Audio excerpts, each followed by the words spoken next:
Hai, Assalamualaikum. Saya Nazri Salam.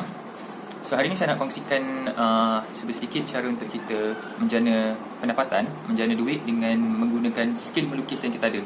So katalah kita pandai melukis, kita boleh lukis komik, ilustrasi, kita boleh buat potret. So kita nak menjana income, menjana pendapatan.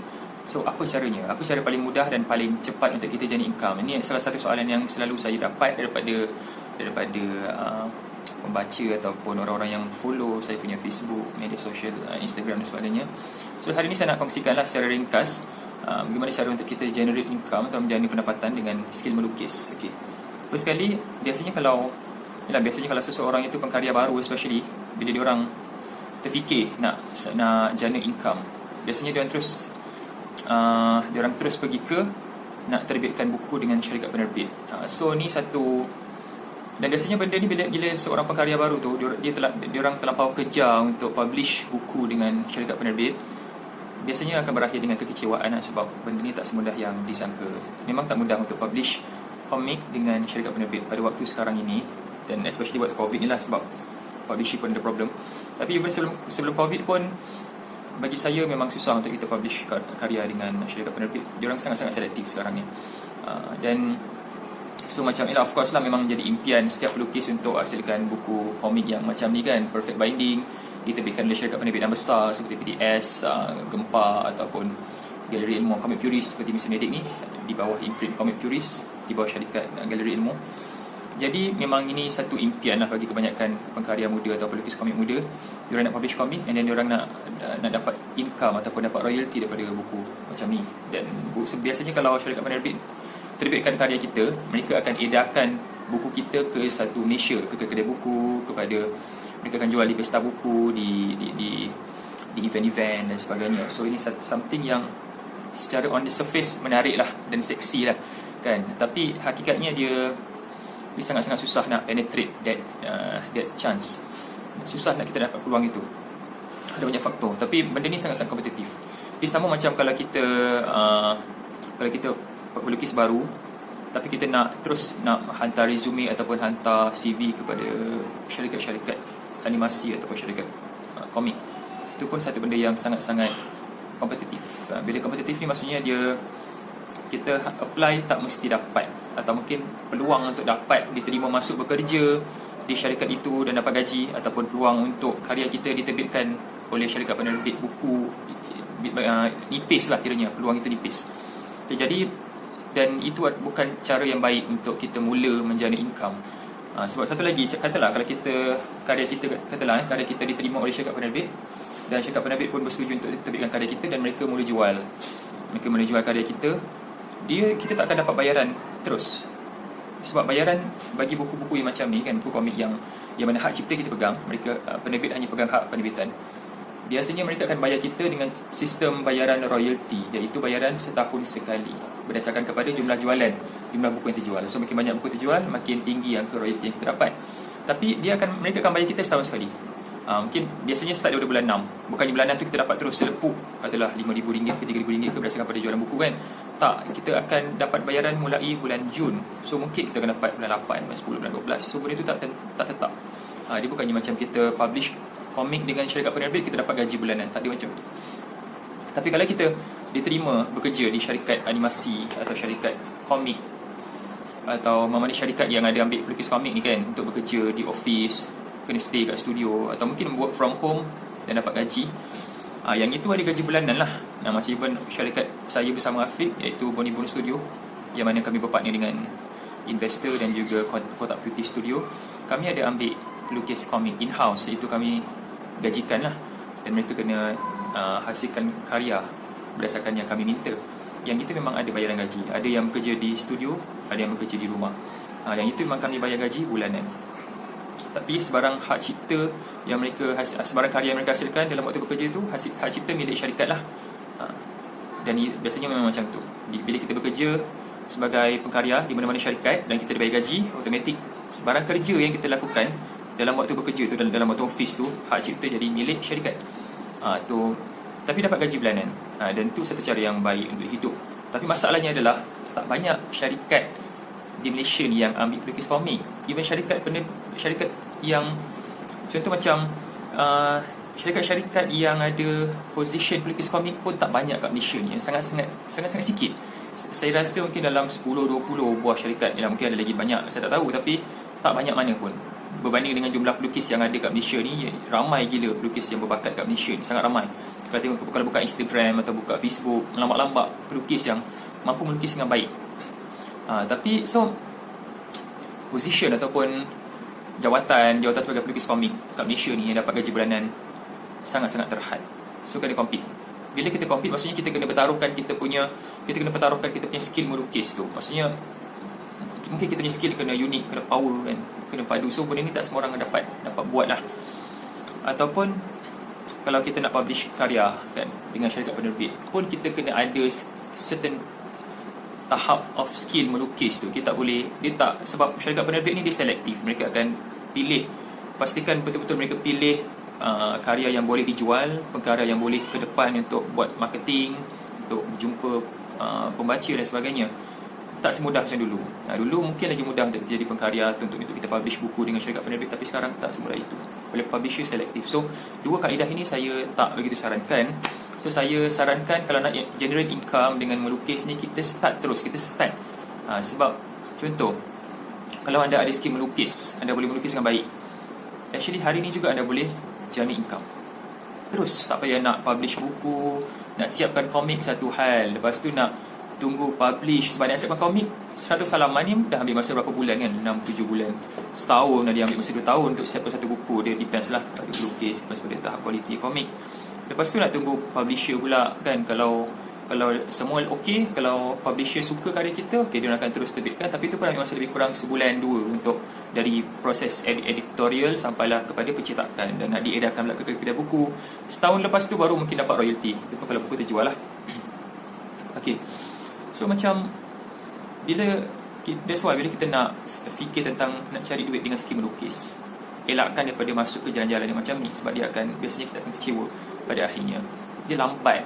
So kita nak duit sekarang kan. Katalah kita nak bantu family, takkan kita nak tunggu setahun 2 tahun lagi baru kita dapat generate income. Tu pun tak certain tau, tak confirm yang kita dapat income. Sebab kalau buku kita tak laku, tak terjual pun tak ada royalty juga. So that's one. First kali ada 2 cara untuk kita dapat duit daripada melukis. First, kita hasilkan produk daripada lukisan kita. Apa contoh produk? Okey, komik. Katalah kita buat komik, tapi jangan buat komik yang tebal dengan tujuan untuk dihantar kepada syarikat penerbit. Buat komik nipis-nipis, komik dalam bentuk saya panggil zine atau zain. Ada orang sebut zine, ada orang sebut zain. Dia macam ni, dia macam kita boleh buat sendiri tau. Kita boleh DIY kat rumah. Sebab dia guna kertas A4 macam biasa, kita lipat 2, kita cetak, lipat 2 dan guna stapler saja. Nampak? Dia guna stapler je. Okay, so ni contoh zine. Dan ni saya beli zine ni daripada Tuan Ashari Adnan. Beliau seorang pengkarya, penulis komik. Sekarang beliau dah terbitkan karya dengan comic produce dalam bentuk profit binding lah, bertajuk Act.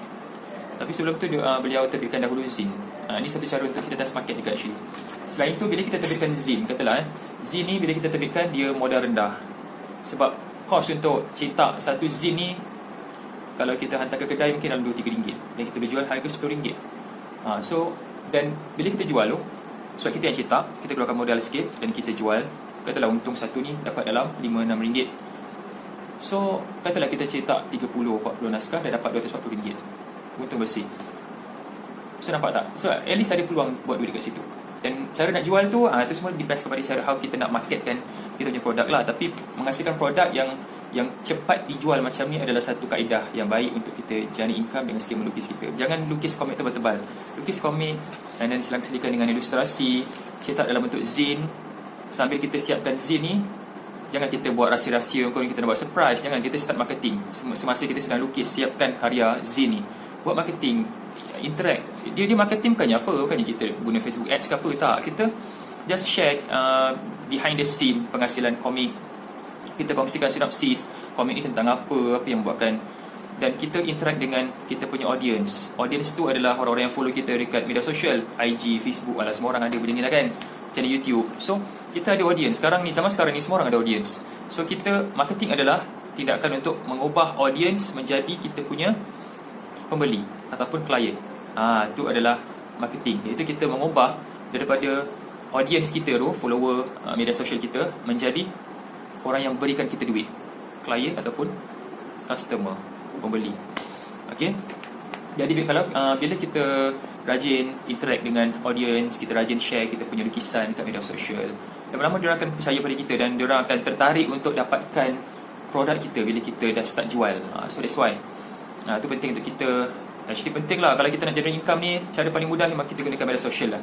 Media sosial, semua orang ada media sosial kan, nak sign up pun percuma je. So itu adalah the first ever platform yang saya sangat-sangat suggest kepada pengkarya muda untuk publish karya tu. Bukan, kalau dulu tak ada media sosial kan, so orang tak nak kena publish dengan syarikat penerbit, kena publish dengan majalah kartun, majalah komik, dengan penerbit komik, penerbit buku. Tapi sekarang dah tak ada macam tu. Kita boleh publish anytime, bila masa saja, tanpa ada editor nak menapis karya kita ke apa, kita boleh publish dekat media sosial. Dan even kalau karya kita, contoh karya kita viral kan, komik yang kita buat tu viral dekat media sosial, kita dapat reach banyak audience, malah kita boleh dapat lagi, kita boleh capai lagi ramai pembaca dekat media sosial berbanding kalau kita publish buku kita dengan syarikat penerbit. Itu adalah gerak kerja zaman sekarang. Penerbitan zaman sekarang ni dia tak macam dulu lah. So penerbitan buku kita, kalau macam buku komik macam ni, kita anggap sebagai penerbitan konvensional. So penerbitan gerak kerja baru, kita menggunakan media sosial, kita bina audience, kita buat marketing sikit, content marketing ke apa ke, kita convertkan audience kita, pengikut media sosial kita menjadi pembeli ataupun customer ataupun klien. Okay, so yang kedua tu first product. Yang kedua, bila kita ada skill melukis, kita boleh offer service. Service ni ada banyak. Okay. Antara service yang kita boleh offer adalah melukis, commission lah. Commission tu paling common lah. Okay, tapi saya tengok dia macam, actually ada banyak lagi yang kita boleh buat dengan skill melukis, tapi balik-balik commission kan.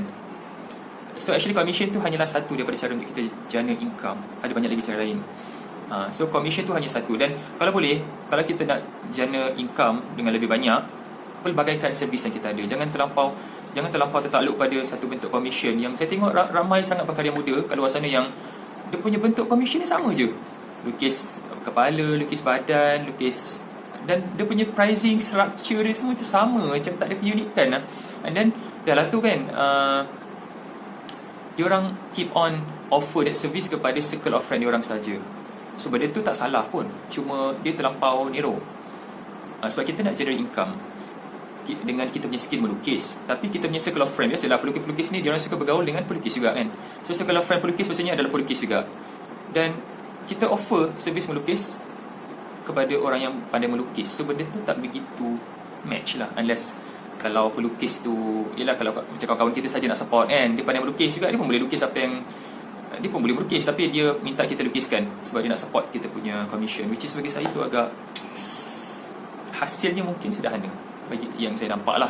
So that's why kalau nak jana income yang lagi banyak, jangan targetkan kita punya servis kepada circle of friend kita.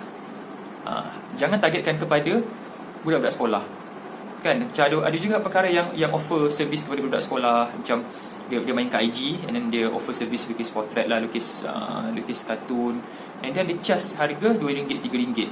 Sebab memang itulah dia kuasa membeli budak sekolah kan, kecil. So actually kalau kita nak jana income yang baik, kita kena pilih audience yang ada kuasa membeli yang besar. Contoh siapa? Orang bisnes ataupun corporate. Corporate tu memang sedap kalau dapat, tapi biasanya corporate ni diorang susah sikit lah nak dapat. Diorang tengok pada portfolio. Ataupun SME, small medium enterprise, which is ada sangat banyak kat Malaysia ni SME. Ataupun salesman, atau contoh macam orang insurans, orang yang jual kuih, kuku, diorang semua adalah orang yang perlukan content untuk komik, which is tu adalah satu servis yang saya offer, iaitu saya buat komik iklan. Klien saya adalah orang bisnes. Orang bisnes ni kelebihannya adalah mereka ada duit yang banyak. Mereka ada bajet marketing. Bajet marketing pula bukan sedikit, dia boleh cecah ribu-ribu sebulan. So kalau kita hanya targetkan kita punya commission kepada budak sekolah, kuasa membeli kecil. Kalau kita target commission kepada orang persendirian, mereka biasanya one off. Mereka buat sekali saja dan dah, that's it. Diorang tak akan repeat order. Tapi kalau kita kalau kita open commission untuk orang bisnes, katalah kita luaskan kita ni circle of friend, kita start bergaul dengan orang bisnes, ataupun kita cari jalan untuk masuk ke dalam community orang bisnes dan kita offer kita punya servis, actually kita akan dapat lagi banyak peluang kat situ. Dan dia punya rate ataupun kadar bayaran untuk commission itu lebih tinggi. Contoh kalau saya buat komik iklan, satu halaman saya tak letak harga RM20-30 untuk satu komik, sebab saya punya klien adalah orang bisnes. So diorang ada certain of budget, diorang ada duit. So that's why bila kita kadang-kadang ada pekarya yang mengeluh, diorang kata susah nak buat income kat Malaysia ni dengan melukis. Actually bukannya salah skill melukis tu, atau bukannya salah pasaran. Ada yang cakap Malaysia ni tak support lah apalah. No, Malaysia sangat-sangat supportive. Orang Malaysia sangat supportive. In fact, pasaran komik animasi kat Malaysia sangat-sangat flourish sekarang ni, sangat-sangat berkembang mekar. Tak, siapa yang cakap industri komik kat Malaysia susah nak survive, bagi saya diorang just tak jumpa jalannya. Ada jalannya. In fact ada jalan dah ditebas dah pun, hanya kita perlu ikut jalan yang sama dan dari situ kita cari, mungkin ada explore lagi jalan-jalan kejayaan yang lain. Tapi memang dah ada jalan kejayaan dalam bidang komik di Malaysia. Kejayaan tu maksud saya mungkin kita boleh hidup selesa, boleh generate income yang selesa dengan hanya melukis saja, tak perlu nak buat kerja lain, tak perlu nak kerja sebagai contoh kita kerja tak kisahlah kerja apa, tapi kita ada waktu lapang baru kita buat komik. Tapi waktu lain kita ada kena masuk office kerja benda yang tak berkaitan dengan melukis lah. So actually Malaysia adalah satu pasaran yang dia kecil tapi dia flourish. Dia macam sebuah taman yang kecil tapi mekar dengan bunga-bunga. Dia bukannya macam padang pasir yang besar tapi dia tandus. So that's why dia depends pada kita. Kita pengkarya yang tentukan how kita punya income besar atau tidak, bergantung pada macam mana kita nak pilih market mana kita nak masuk, audience mana kita nak masuk. Kalau kita sendiri yang masukkan diri kita dalam market budak sekolah, memang income kita setakat itu je lah. Atau kita hanya sekadar main-main commission dalam kalangan circle of friend kita, setakat itu je lah income yang kita dapat. Jadi kalau kita luaskan kita punya circle of friend, kita luaskan kita punya pergaulan, kita start memahami, contoh kita bergaul dengan orang bisnes atau tambah kawan, atau kita offer servis kita kepada mungkin corporate, SME, insyaAllah kita punya income akan lebih banyak. Okey, kita boleh juga offer servis mengajar cara untuk melukis. Kita boleh buka tuition untuk melukis komik ke lukis ilustrasi. Kalau kita pandai watercolor, kita boleh buka kelas melukis dengan watercolor. Dan kita, contoh kalau kita tinggal dekat apartment, kita buat flyer, poster dan kita letak dekat bawah-bawah pintu di apartment tu. Tengok siapa yang sangkut kan. So, dan benda tu kita boleh buat kecil-kecilan. Buat mungkin start di rumah. Tak mesti kita nak sewa pusat tuition ke apa. Start di rumah, cari 3-4 orang. Tetapkan iuran untuk seorang dalam ikutlah pada apa yang kita offer tu. So itu pun satu sumber income. So actually bila kita, ini kiranya kita dah bercakap tentang kerjaya sebagai freelancer lah dalam bidang melukis. Jadi freelancer ni kelebihan kita boleh bina banyak saluran pendapatan. Dan bagi saya nak jadi freelancer yang boleh hidup selesa kat Malaysia ni, tak nak memang kita kena create banyak saluran pendapatan. Jangan depends pada satu saja. Jangan kita nak jadi freelancer tapi kita hanya tahu buka commission, share dekat Facebook, same old. Benda tu lama-lama dia akan tepu. Lama-lama kita akan dapati kita punya income jatuh, lalas kita punya motivation pun jatuh, moral pun jatuh, lalas kita quit daripada bidang komik. Tak dapat nak bertahan kan. So kita kena perbanyakkan. Kita ada commission, kita ada servis mengajar, kita ada juga, dan kita commission tu pula ada beberapa pecahan klien. Ada klien daripada bisnes, ada klien daripada persendirian, ada kita offer lukis portrait, ada offer lukis komik iklan, ada juga offer character design kepada syarikat animasi, ada concept arts. So nampak, jangan terlampau sebab kita melukis ni dia ada banyak kan, kita boleh diversify kita punya servis melukis tu. Character design, komik, ilustrasi, portrait, karikatur, banyak. So kalau jangan limitkan pada satu saja. Tu yang kita punya pendapatan pun akan limited, sebab kita limitkan kita punya servis. Sedangkan kita boleh buat macam-macam benda kan. Selagi mana benda tu dalam tak menyalahi undang-undang, tak melanggar moral, ataupun selagi benda tu tak menyalahi ajaran agama, buat je lah. Mungkin selagi mana ia dalam skop melukis kan, melukis. Selagi mana kita tak perlu lukis benda-benda yang tak betul, benda yang melanggar moral, melanggar ajaran Islam, that's okay, boleh ambil lah, boleh buat lah benda tu kan. Okay, so sekejap je dah 20 minit. Okay, rasa itu saja kot, kalau panjang sangat takut tak sampai nak dengar. Okay, saya nak tuntaskan lah. So actually di Malaysia ni memang ada jalan kejayaan untuk kita dalam bidang komik, dan ada cara yang banyak cara lah untuk kita jani income, jani pendapatan dengan skill melukis yang kita ada. So antara tipsnya adalah kita kena diversify kita punya servis, and then kita boleh buat produk yang cepat dipasarkan. Okay, produk-produk yang macam ni buat bentuk zine, and then kita kena bina audience dekat media sosial. Kita kena start publish karya kita kat media sosial, tunjukkan kita kena showcase kita punya skill atau kita punya karya dekat media sosial, dan dari situ kita buat marketing. Iaitu marketing adalah kita convertkan daripada audience atau pengikut media sosial kita kepada klien ataupun pembeli produk kita. Kemudian kita perbanyakkan saluran pendapatan. Jangan dipres pada satu saluran saja. Kalau kita hanya ada satu saluran pendapatan dan saluran itu tersekat, so game over lah kan, nak makan apa. Okay, yang penting kena konsisten, kena sabar. Industri komik ni, bagi saya bidang komik ni dia separuhnya perjuangan. Kita kena ada, dia jangan sebab masuk bidang komik sebab nak buat duit semata. Kita kena ada separuh jiwa kita mesti ada nilai perjuangan tu, bukan semata-mata nak mencari rezeki. Dia ada jalan untuk cari rezeki, tapi kita mesti ada hati yang kental lah. Sebab kita, bidang komik ni bidang yang bagi saya mencabar. Dia tak kaya macam bidang-bidang lain. Dia tak macam bidang hartanah ke kan, yang senang nak buat duit, atau saham. So bidang komik ni something yang, atau bidang melukis ni something yang memang mencabar. Dia satu jalan yang mencabar, tapi ada jalannya. Yang penting dia depends pada kita. Makin kita banyak ilmu, makin kita banyak pengalaman, insyaAllah kita akan jumpa juga jalan tu. Okey, sekian saja, terima kasih, harap bermanfaat. Assalamualaikum warahmatullahi wabarakatuh. Saya Nazir Salam.